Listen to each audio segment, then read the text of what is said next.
From Monterey County to Highlands County, we head from sea to shining sea in pursuit of the best venues for a new month's Hot Lap Challenge.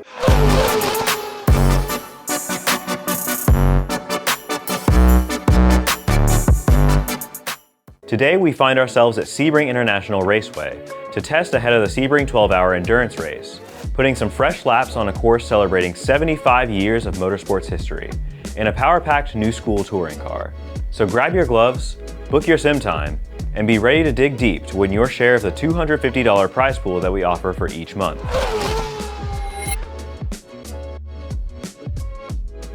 Sebring International Raceway began its life after it emerged from Hendricks Airfield. After 1946, the land was repurposed to be the home of American endurance racing, thanks to the efforts and vision of Alec Ullman. On December 31st, 1950, the track hosted its first 6-hour endurance racing event and would begin to build its legend as a bravery-inspiring track, lending itself to close races for sports cars and Formula One early on. The Sebring 12-hour race would emerge in 1952, and the course would become known as a true test of team, car, and driver, as dozens of racers fought valiantly for an entire rotation around the clock. Fields with multiple classes of cars would get up to 80 vehicles racing on track at the same time. With so much on-track action at any moment, you can quickly understand why the race became a fan favorite for spectators and a true challenge for the world's best drivers. Names such as Mike Hawthorne, Sterling Moss, John Fitch, and Juan Manuel Fangio graced the circuit in its opening decade, and automakers such as Maserati, Ferrari, Jaguar, Porsche, and Florida-based Cunningham would set the stage for premier endurance racing in the US. The course has been a longtime staple of the World Endurance Championship, SCCA, IMSA, and several support series for all of these organizations. You can see anything from an MX-5 Cup car all the way to a prototype Le Mans hypercar competing here in 2025. A unique and challenging track layout combines fast sweepers with consecutive corner complexes of varying speeds. But the standout feature of any race hosted here is the road's surface texture, characterized by rough transitions between concrete and asphalt. Nowadays, this is made even more challenging by cracks and deformations from 75 years of racing on the original surface. This all comes together to make a 17-corner track that feels very narrow in certain places and inviting in others, but you really have to understand the tendencies of your car to maximize the potential through some of the sections of the track. The car of choice for this month should pair well with the track and provide plenty of power on the straights, so let's go check it out.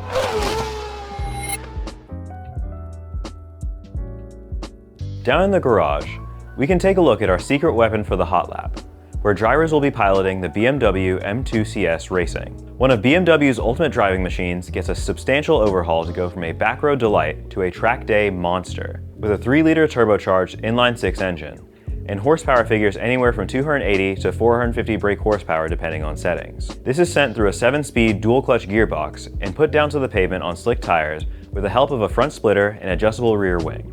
The vehicle is very approachable and getting a reputation around the world as a great factory race car with low running costs. As a part of that approachability, you'll find a suite of driver assists, including multi-stage, adjustable traction control, and ABS. This car should serve as a compliant and enjoyable introduction to a rather technical track, and there's a no-frills approach to driving it. Braking is easy to modulate on the way into the corner, and power application is simple if you time it correctly, even without traction control. Fail to respect the entry speeds, and you'll have a swift introduction to the runoff area, but there are very few negative handling quirks if you brake early enough for a given corner. Let's step out onto the track and take it apart piece by piece to get a better understanding of how to drive it.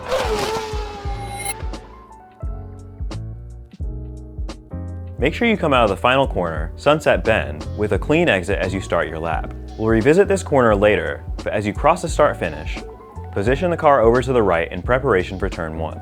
You have a fast and blind corner coming up. As such, you'll have to plane your line in advance and make adjustments once you can see all the way through the turn. At the end of the catch fence on the right side of the track, you'll see the pit exit light, and you want to brake before the front of the car reaches this point.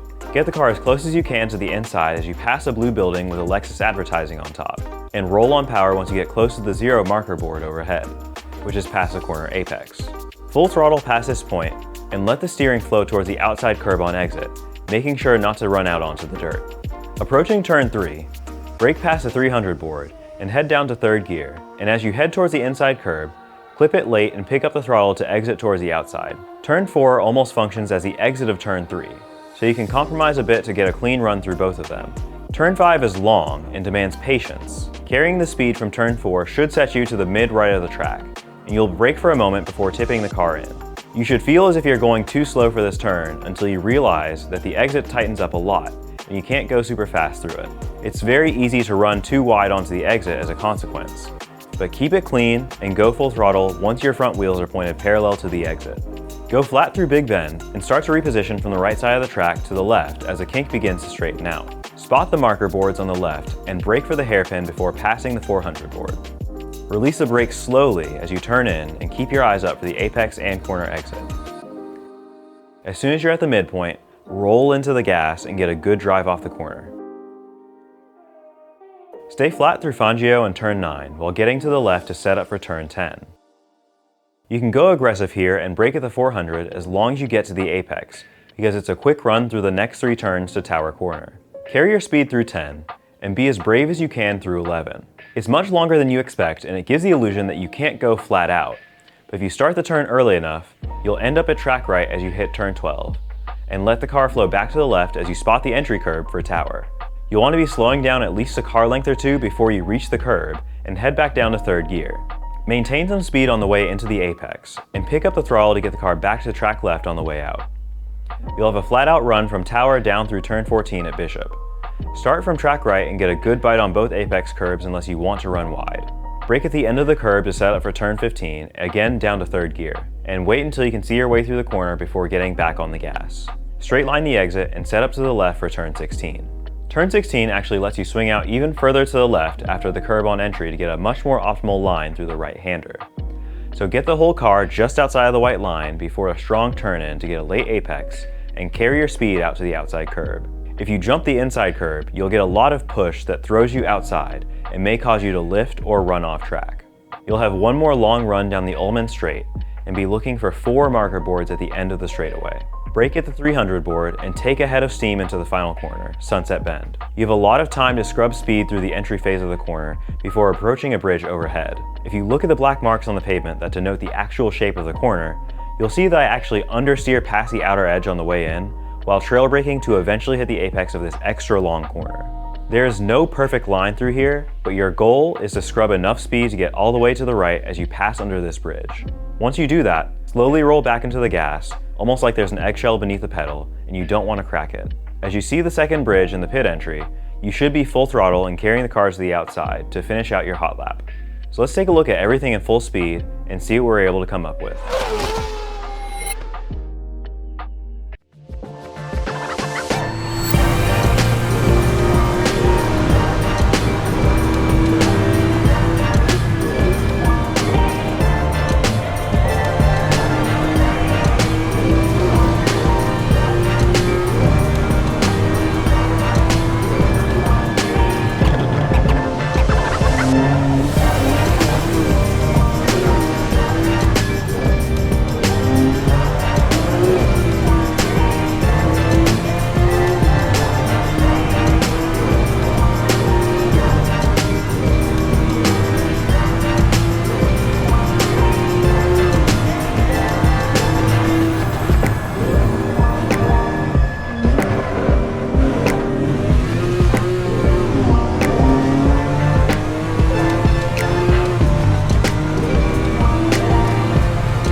This is one of those courses that you have to really take your time with. You can't find out everything in one lap, so just stay persistent and watch out for any signs of understeer or oversteer. And don't be afraid to revisit this video to get advice and visual references for specific corners. Otherwise, you have a lot of runoff in most corners to try things and make mistakes. The car should not be the big problem here, but track knowledge and comfort will be notable assets to a fast lap. Use the driving line and assist as needed to pace yourself, because Sebring shines best when you give it time and patience. Drivers who can do that should end up at the top of the pile, provided they can beat my lap time of 2:14.6. I don't think there will be as much time to gain from tuning, but you have the option to change alignment, suspension, and assists, so make some setup changes and see if it allows you more confidence as you put down your ultimate lap.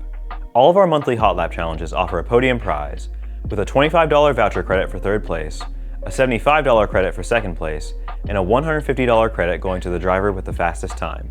If you're looking for some of the best hot lap sim racing in the Bay Area, try out this challenge and make sure to take notes, talk with the staff, and get plenty of laps in. Thanks so much for watching to the end of the video. If you could give us a like, that helps us grow the channel and show sim racing to more people. And to stay up to speed on all things DriveSims, make sure to subscribe. My name is Blake Phillips, and as the resident instructor here, I'm looking forward to seeing you all out on the track.